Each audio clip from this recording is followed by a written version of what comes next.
Should you buy Bloodstained, Curse of the Moon 2?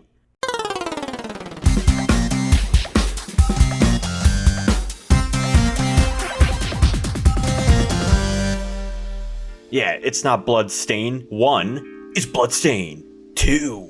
Resident Evil. No, it's not Resident Evil. It's Bloodstained 2. Yeah, that's right. It's a spiritual successor to the classic Castlevania games. Specifically, Castlevania 1 and Castlevania 3. If you want to get something more like Symphony of the Night, then check out Ritual of the Night, which is on modern consoles. But the one we're talking about today is Bloodstained Curse of the Moon 2. Yeah, it wasn't that long ago when we got Bloodstained 1. It was only in the past 1 to 3 years, something like that. It was a very recent memory. In fact, I even got the original Bloodstained on the Switch with the Limited Run Games Classic Edition. That version looks really cool. I actually do a video on that, kind of showing it off. But I don't have one on Bloodstained 2, at least not yet. So the version I'm playing on for this review is on the PC port. So I played through Bloodstained 2 this morning, as in on the 8th of July 2020. So this is a fresh review. Don't get any fresher than that. Yeah, before the game came out. So you're getting a first-hand look here, at least when this video is released. It'll be on release day, so you would be able to try it out too on pretty much whatever console you have, because every game nowadays is kind of released on that. So Bloodstained 2, let's talk about the positives. Let's talk about the negatives, and then let's kind of sum everything up. So the positives. Everything that you liked about Bloodstained 1, you will like about Bloodstained 2. Now, the first thing you can clearly see are the sprites. Yeah, this game has a retro look to it, just like the first game. And it keeps the exact same style as that, but hey, that's not a problem, because these are top-tier sprites. The sprites look amazing in this game. The character you play as really sticks out. Each character has their own specific color palette, so you have an orange character and a blue and a green character, and they all stick out very well. They're all very monochromatic in a way, which makes it really easy to see when you're playing the game, especially Robert, the Gunslinger, the green character. He really sticks out, so you never really get lost in the sea of sprites because everything is so highly detailed. I mean, look at these bosses. They're amazing. I can't even imagine doing sprite work on that level and that size. It's kind of absolutely insane just how much sprite work has gone into this game. And much like Bloodstained 1, I do think Bloodstained 2 really kind of upped the ante a little bit, at least in terms of certain sprite works here and there, which is really cool. The aesthetic quality is also increased in the game, which kind of goes with the whole sprite increase. You look at things like bosses, they have health meters. That's really great to have. The menus look really good. You have a lot of little tiny things added in that really emphasizes and improves the aesthetic quality from the first game. Now, these aren't necessarily major things, but I do think a boss meter is a very welcome addition. That was one thing I really liked that they added in the game.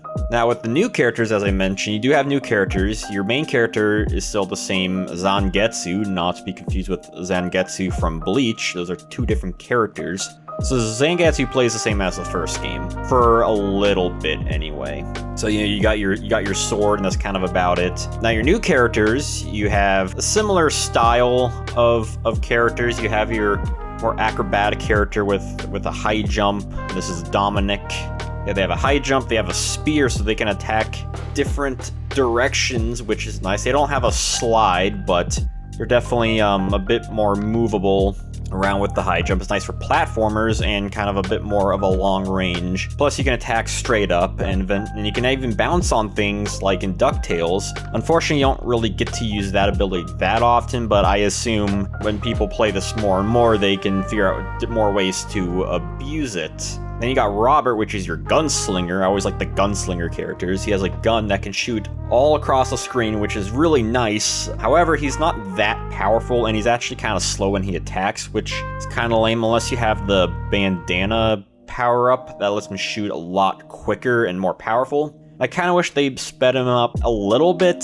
Otherwise, I do like him. He can crawl, which is a really nice ability. He can also kind of wall jump, but again, like Dominic's bounce ability, you don't really get to use that often, as I feel like the game kind of wants you to. And then you got your fourth character, and that's a dog, Hachi, which is actually a dog in a mech, and that's funny. Reminds me of Tronbon a little bit. Yeah, you got a big mech character, which may sound kind of clunky, but no, it's actually, Hachi puts in a lot of work in this game. You get some cool abilities, like you can walk on spikes, ice doesn't affect you, you can hover for a limited time, you can have an ability that makes you invincible for a short while, depending on how many potions, whatever meter that is, how much of that you have. So Hachi actually puts in a lot of work. The only downside is that it has a hard time attacking low enemies, and the only way it can really do that is with the ground pound move it has. So all your characters are really cool. Like a lot of, they're all very balanced. They all have their advantages, they all have their disadvantages, and you do end up switching between them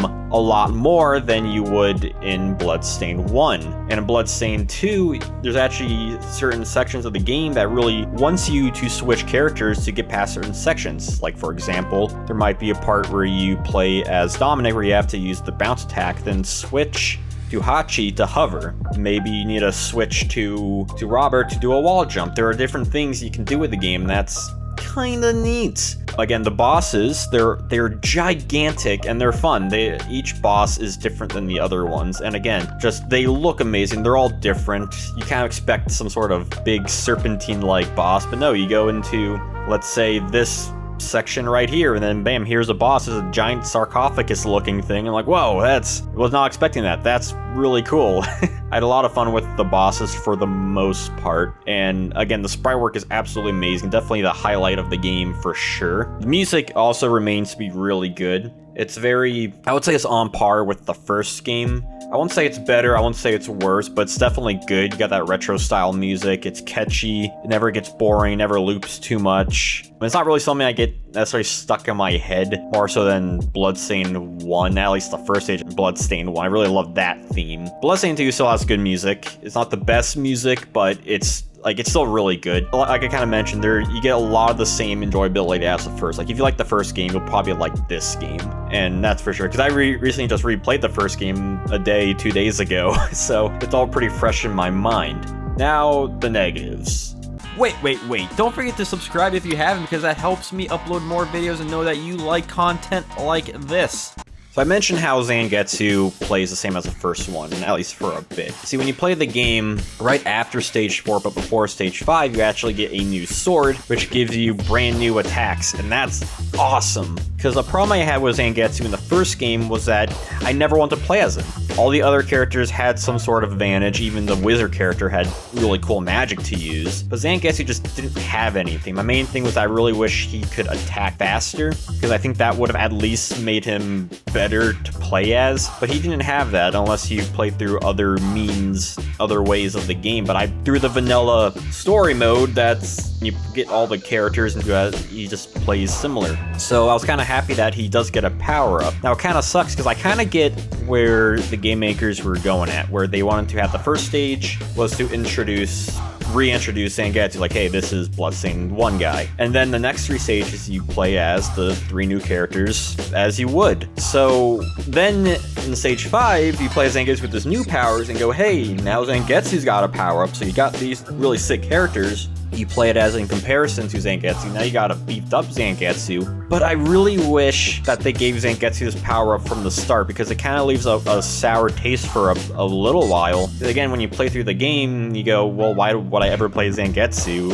until Stage 5? It's kind of weird that they didn't introduce these power-ups, at least maybe even slowly but surely through the first stage. I think would have been a great boost. Hey, here's Zangetsu, and here are going to be some cool power-ups you're getting, instead of waiting till Stage 5 to get them. That's kind of dumb. Again, for this playthrough, I did play through just the first episode, the first vanilla story, because that's basically the main game right there. The first 2 hours you're gonna play through the game. At least that's how long it took me to beat it. When I mentioned that you never want to play as Zangetsu, that's really emphasized in a lot of the stages, because there's so many stages that feel so character specific, and I get that when they introduce the characters, they want to go, hey, this is how you play as them, but but you don't need to dedicate the entire stage. For example, in stage 4, when you get Hachi, the whole stage is covered in ice. Yeah, you slip around, it's not very fun. Except for Hachi, who doesn't slip on ice, and it's very obvious the game wants you to play as him. And there's just other things like when the Dominic stage, there's definitely sections where they want you to play as Dominic for her range, and there's other sections that specifically wants you to get a certain power up to use it there, a sub weapon to use it there. I wish it was more every character had equal value. Not to say that they don't have value, is just there's definitely sections in the game that really wants one character over the other, with the rare exceptions of a few hidden alcoves here and there that need other characters. Because when you lose a character, you go to a section and go, well, it's significantly harder with this one character instead of kind of trying to balance stage design more for everyone. Speaking of dumb gameplay things, boss attacks. Yeah, some of them are just... And I had this problem with the first game too, but it feels a little bit more amplified in this game where there's just some attacks you just can't avoid. And that's so frustrating. Like, you can't read certain attacks, and it's a pain in the butt. It really is, because it's not your fault. That's the worst kind of difficulty in a game. That's the Mega Man style difficulty where you learn by dying, you learn by getting hit, and that shouldn't be the case. The game should give you at least a chance to read the enemy, read their attacks, and avoid it to your best abilities. And sometimes that doesn't, and that's a big pain in the butt for bosses that otherwise are really fun. So Bloodstained 2, it doesn't feel like a sequel, I'm gonna say that. It feels more like an expansion, more like a DLC than Bloodstained 1. It's the exact same concept, it doesn't really change up the method like a Castlevania 2, or like comparing Castlevania 1 to Castlevania 3, there's a significant difference in the game. I don't really get that with Bloodstained 2. The gameplay feels the same concept. Again, it's very similar to the first game, so if you enjoy that, you'll enjoy this, but I would not be expecting just a huge upgrade to the first game. So, in summary, Bloodstained 2 is as good as the first game in a lot of regards, but it does feel more of the same. The big difference are the new characters, and this will definitely give you a lot more of a new experience playing Bloodstained 2 because the new characters do feel, for the most part, different. There's some certain aspects, but they do feel different. They feel better than the characters in Bloodstained 1. They feel more balanced. They feel a lot more fun to play as, because a character like that wizard, sorcerer, alchemist dude from the first game, you only use him for the spells and that's about it. Even with someone like Robert in this, he has a little bit more functionality. I don't know why Castlevania 4, that gameplay isn't adapted in a million more games. It's such a bizarre thing that Castlevania just never wants to go back to that, because when you play as Zangetsu, you're like, why can't I attack straight up? Why can't I attack around or kind of move in midair? Like, it's like the classic Castlevania games, but man, I always wish it's always Castlevania 4 style, because that's the perfect platformer kind of thing to do with these kinds of games. And it sucks. I even made a video why Castlevania 4 is the best Castlevania. I still wish that, even though obviously this isn't Castlevania, it should kind of follow that at least to regard, especially if it's gonna feel very much like the first game in terms of the concept. Now again, I haven't played through absolutely everything the game has to offer. I played through the main story of episode 1, so there could be more out there. I don't know. Obviously, that's more incentive to play the game. And again, I think overall, Bloodstained 2 is still really good. I still think it's definitely worth to pick up, to play at full price, despite kind of my negatives towards it. That's more so the fact that it didn't change as much as I would have liked to change. I still think it's a really good game. It's not perfect, but it does a lot of stuff well. I mean, you play a lot of these indie games on Steam or, Switch or whatever, and they definitely feel like they're just Castlevania or just some cheap platform game, but this definitely feels like its own thing. That's what I really like about the Bloodstained series, that you can definitely tell it's Castlevania inspired heavily, but you still get its own sense of identity, and that's what I really like about the series entirely. So, obviously, you should experience Bloodstained 2, Curse of the Moon 2 for yourself, because there's a lot of things to like about it, a lot of things you kind of dislike about it, but more positive than negative, I would say. So I don't want to keep repeating myself, but definitely try the game out. Let me know what you think about it. If you're planning on getting it, if you like it, if you dislike it, let me know. wherever you can, in the comments, or on Twitter, or on my Discord, kind of wherever's cool, you know. If you like this, consider giving a like, because I appreciate that. And if you want to see more content like this, let me know, and sub, and ring that bell so you can, you know, be up to date with new Janjo stuff. So, of course, until then, have a nice day.